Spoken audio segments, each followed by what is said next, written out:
Video content has been made available for information and educational purpose only. Unidirectional trade strategy is a copyright content of IFMC. Good morning and welcome दोस्तों। एक बहुत बड़ा global event USA elections और अब Trump जो है वो आ गए हैं यूएसए में एज ए लीडर, और एक बहुत बड़ी अनसर्टिनिटी जो चल रही थी पिछले बहुत दिनों से कि क्या होगा इलेक्शंस में, कौन आएगा, कमला हैरिस आएगी या डोनाल्ड ट्रंप आएंगे। तो फाइनली वो अनसर्टिनिटी ख़त्म हो गई। और स्टॉक मार्केट में मैं बार बार बोलता हूँ कि अनसर्टिनिटी सबसे ज़्यादा प्रॉब्लम करती है, और अब ये एक बहुत बड़े ग्लोबल इवेंट की जो अनसर्टिनिटी है वो ख़त्म हो गई है, और कहीं ना कहीं मार्केट कहीं ना कहीं अब सेटल होने शुरू होंगे। और ये बात ज़रूर है कि जब भी कोई भी बड़े ग्लोबल इवेंट होते हैं उसका फाइनेंशियल मार्केट के ऊपर एक लॉन्ग टर्म इफ़ेक्ट आता है, ये मानना पड़ेगा।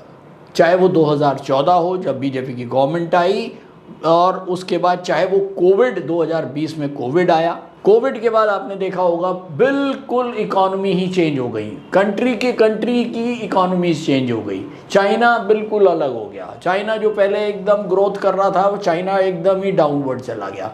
इंडिया बहुत तेज़ी से ग्रो करने लग गया। तो इस तरह से जब भी कोई ग्लोबल इवेंट होते हैं तो ग्लोबल मार्केट्स इम्पैक्ट करती हैं, और ये एक जो बहुत बड़ा इवेंट हुआ है आज हम इस एपिसोड में डिस्कस करेंगे कि डोनाल्ड ट्रंप के आने से ग्लोबल इम्पैक्ट क्या पड़ेगा, इंडिया के ऊपर क्या इम्पैक्ट पड़ेगा। मुझे नहीं पता कि किताबें क्या लिखती हैं या लोग क्या कहते हैं, मैं तो आपके साथ वो डिस्कस करूंगा जो मेरा एक्सपीरियंस कहता है। तो दोस्तों, मैंने जब पुराने इवेंट देखे हैं अपने करियर में, तो एक बड़ा इम्पैक्ट हमको लॉन्ग टर्म में देखने को मिला है, ये मैंने देखा है।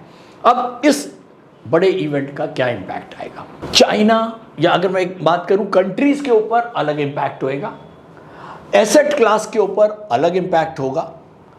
और अभी अगर हम बात करें चाइना की जो मार्केट है वो बहुत, वहाँ पर देखो लगातार प्रॉब्लम्स चल रही हैं, इकोनॉमिक प्रॉब्लम चल रही हैं, प्रॉपर्टी के ऊपर मार पड़ी हुई है, और डिफ्लेशन की तरफ चाइना है। और इकोनॉमिक एक्टिविटी को ठीक करने के लिए उन्होंने अभी एक स्टिमुलस दिया है, और उस स्टिमुलस से शायद एफआईआईज को लगा कि वहाँ की जो वैल्यूएशंस हैं, नो डाउट चाइना की वैल्यूएशंस ज़्यादा अच्छी हैं कंपैरेटिव टू इंडिया। इंडिया की वैल्यूएशंस ज़्यादा है, इंडिया ओवर वैल्यूड है। लेकिन क्या ओवर वैल्यूड होना गलत है?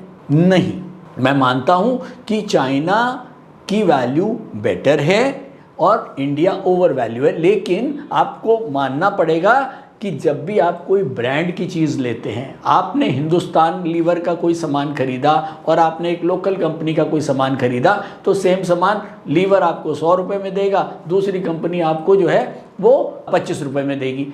लेकिन तब भी आप लीवर का ही सामान लेंगे। क्यों? क्योंकि उसमें आपको एक सेफ्टी नज़र आती है। तो आज की डेट में इंडिया एक सेफ बेट है ग्लोबल एफआईआईज के लिए। लेकिन क्योंकि ठीक है बहुत सारा माल उनको यहाँ पर सारा एक ही जगह नहीं लगाना है, कुछ चाइना में भी लगाना है, तो कुछ माल बेचा है उन्होंने, और अभी हो सकता है कुछ और बिकान आए और चाइना की तरफ उनका रुझान जाए। अब एक बात और भी आ रही है यहाँ पर, क्योंकि ट्रंप जो हैं वो ट्रंप के आने से हो सकता है चाइना के ऊपर प्रेशर और बढ़ जाए, उनकी ड्यूटीज़ वगैरह शायद ट्रंप जो हैं वो और बढ़ा दे, जिसकी वजह से चाइना पे प्रेशर आएगा और शायद चाइना एक और स्टिमुलस लेके आएगा। और अगर चाइना एक और स्टिमुलस लेके आएगा तो वहाँ की वैल्यूएशंस और बेटर हो जाएंगी। तो हो सकता है फिर से एफआईआई जो है वो और भी चाइना की तरफ रुझान करें। तो ये चलता रहेगा, लेकिन इसका मतलब ये नहीं है लॉन्ग टर्म में हम बहुत ख़राब हैं। नहीं, हम अभी वैल्यूएशंस हमारी ज़्यादा हैं, लेकिन अगर वैल्यूएशन ज़्यादा हैं तो क्या हुआ, हम ब्रांड है। इंडिया अब एक ब्रांड बन गया है ग्लोबल इकोनॉमी में। आपको पता है कि जब हम पीई की बात करते हैं, मैंने पीई के ऊपर बहुत सारी वीडियोस बने। पीई का क्या मतलब होता है कि एक सेंटीमेंट, एक रुझान, किसी भी स्टॉक प्राइस का जो प्राइस बनता है वो उसके अर्निंग और उसकी पीई को मल्टीप्लाई करके बनता है। तो अर्निंग तो ठीक है, हिंदुस्तान की अर्निंग बेटर हो रही है, लेकिन इस समय पीई कुछ ज़्यादा है। क्यों? क्योंकि रुझान बहुत ज़्यादा है, इंडिया एक ब्रांड बन चुका है, लोगों को सेफ्टी नज़र आती है यहाँ पर।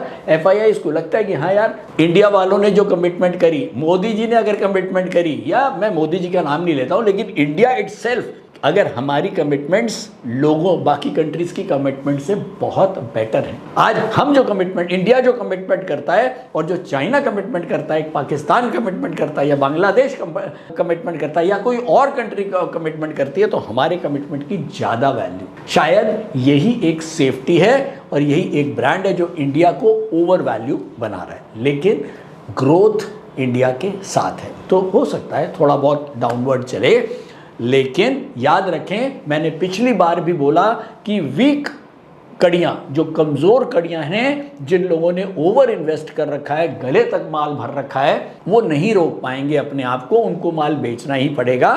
तो ये हो सकता है कि अब क्या करें। चलो मैं आप बात करता हूँ। सर कहते हैं कि यार सर अब तो हमने काफ़ी ले लिया, अब क्या करें। देखो, अगर आपने ले लिया है, गलती को एक्सेप्ट करो। मुझे नहीं पता कि यहीं से मार्केट दोबारा से नया हाई बनेगा तो बल्ले बल्ले हो जाएगी, आपके सारे पाप निकल जाएंगे। लेकिन आप मान के चलो कि अगर बाई चांस 6 महीने या उसके बाद तक भी नहीं बढ़ा, और बल्कि यहाँ से और नीचे आ जाता है, तो आपका जो पेन है वो उस खुशी से ज़्यादा दर्दनाक होगा। तो ऐसे में अगर कहीं बाजार ऊपर की तरफ आए और आपने कुछ ज़्यादा सामान ले रखा है, तो उसको आप हल्का सा अपने वेट को कम कर सकते हैं, अपने सामान को उतार सकते हैं। जितना हल्के रहेंगे, जितना लाइट वेट रहेंगे, पहाड़ी के ऊपर तक चढ़ पाएंगे।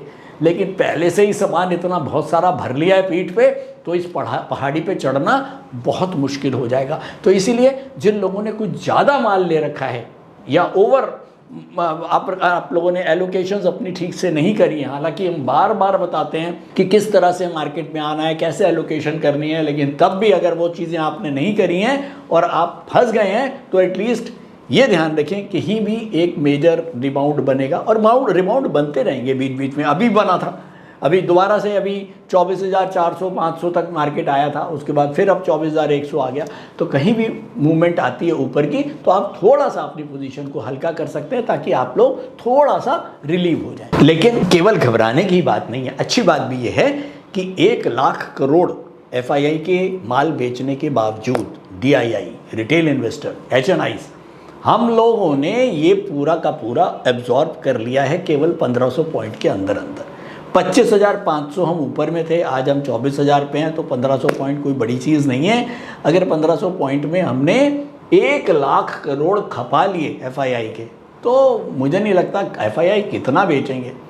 ठीक है, अब यहाँ पर कहना बड़ा मुश्किल है, क्योंकि देखो, कहते हैं भीड़ की मानसिकता को ही नहीं जान सकता। तो 140 करोड़ की भीड़ है हिंदुस्तान, इसकी मानसिकता क्या होगी, कब तक ये लोग अपने आप को सस्टेन कर पाएंगे, या कब कितने लोग थकने लगेंगे। मैंने बताया वीक कड़ी, जो कमज़ोर कड़ियाँ हैं, वो कब अपना माल बेचना शुरू कर देंगे और उससे क्या और प्रेशर बन जाएगा, वो कहना थोड़ा सा मुश्किल है। तो इसीलिए बार बार कहता हूँ, केवल ड्रीम्स में ना रहें, स्टॉक मार्केट को प्रेजेंट में देखें और प्रेजेंट में ही सीखने की कोशिश करें। आज जो है वो ही सच है, और अभी की सच्चाई ये है कि टेक्निकली हम डाउनवर्ड हैं।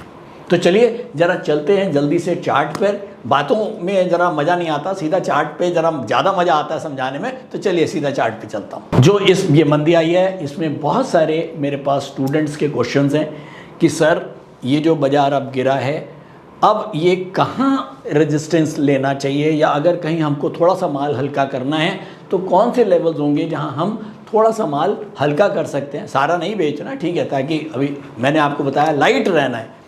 तो अभी सीधा चलते हैं हम चार्ट्स के ऊपर। ये चार्ट, डेली चार्ट आप लोग पहले भी देख चुके हो। ये मंथली हमारे पास सपोर्ट था 25,333, पिछले महीने का 25,333 का सपोर्ट था, और हमने कहा था कि अगर इसके नीचे मार्केट क्लोज हो जाती है और 12 ट्रेडिंग सेशन अगर नीचे रहता है, तो कंफर्मेशन हो जाएगी कि मार्केट अब बेयर जोन में चली गई। तो ये हमारा जो 25,333 है, ये हमारा इस कैंडल ने काटा था। ये जो डेट थी, ये थी हमारी डेट पे आ जाते हैं 3 अक्टूबर।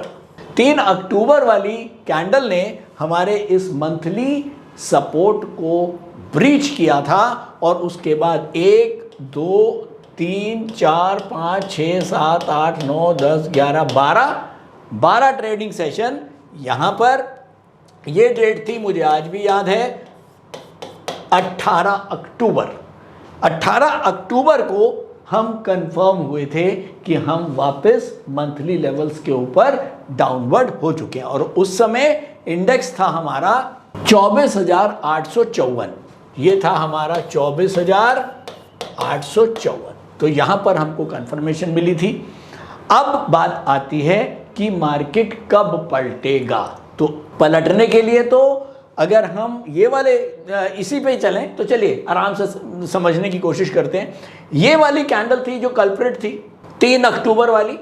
ये 3 अक्टूबर वाली जो कैंडल थी, इसने हमारे मेजर सपोर्ट को तोड़ा 25,333 को, और इसका जो ओपन है वो है हमारा 25,460। राइट, ये वाला जो है ये है 25,460। तो 25,460 का जो एक कल्प्रिट कैंडल है जिसने हमारे मेजर सपोर्ट को तोड़ा था, इसका जो रेजिस्टेंस है वो है 25,460। ये अब आप लेवल्स नोट करें, 25,460 एक बड़ा रेजिस्टेंस। उसके ऊपर जो अब रेजिस्टेंस बनेगा वो बनेगा ये 26,242। लेकिन अब हमारी एक और मंथ की कैंडल क्लोज हो चुकी है, उसका रेजिस्टेंस हमारा फाइनल होगा। तो अब आपके लिए ये ध्यान रखें, 25,460 वाला जो लेवल है ये तो मेजर लेवल बन ही गया।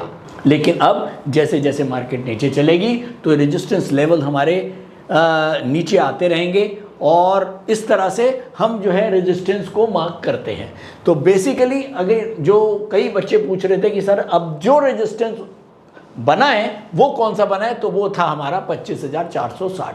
तो अगर कहीं मार्केट एक अच्छा सा रिबाउंड लेती है, 25,000 की तरफ भी जाने की कोशिश करती है, तो आप जिन लोगों के पास एक्सेसिव डिलीवरीज ले रखी हैं वो अपना थोड़ा सा माल 20%, 25%, 30% थोड़ा सा अपने आप को फ्री कर सकते हैं, ताकि एक मेंटल टेंशन आपके दिमाग में ना रहे और आप लॉन्ग टर्म के लिए मार्केट में बने रहें। आज के लिए इतना ही। उम्मीद करता हूँ एपिसोड पसंद आया होगा।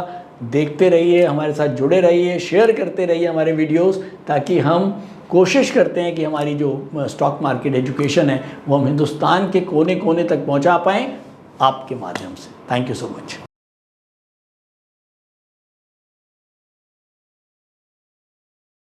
स्टॉक ट्रेडिंग के दौरान मुझे क्या खरीदना चाहिए और मुझे क्या बेचना चाहिए, मुझे कब खरीदना चाहिए और मुझे कब बेचना चाहिए, ये सवाल आपको परेशान करते हैं। तो चलिए सिंप्लीफाई करते हैं स्टॉक ट्रेडिंग को और निकालना सीखते हैं वो एक्यूरेट पॉइंट्स जहां हमें स्टॉक को बाय या सेल करना है। मेरे यानी मनीष तनेजा के साथ IFMC की यूडीटीएस स्ट्रैटेजीज से। यूडीटीएस यानी यूनिडायरेक्शनल ट्रेड स्ट्रैटेजीज, जो है हर स्टॉक ट्रेडर की पहली पसंद, जो बनाती है स्टॉक ट्रेडिंग को सिंपल, एक्यूरेट और स्ट्रेस फ्री। यूडीटीएस स्ट्रैटेजीज सभी इंटरवल्स पे काम करती है, चाहे वो इंट्राडे हो, पोजिशनल हो या लॉन्ग पोजिशनल हो। मेरे 26 सालों के एक्सपीरियंस और एक्सपर्टीज का निचोड़ है यूडीटीएस। IFMC की लोकप्रियता का राज है उसकी copyright strategies, and IFMC is unchallenged leader in stock market education.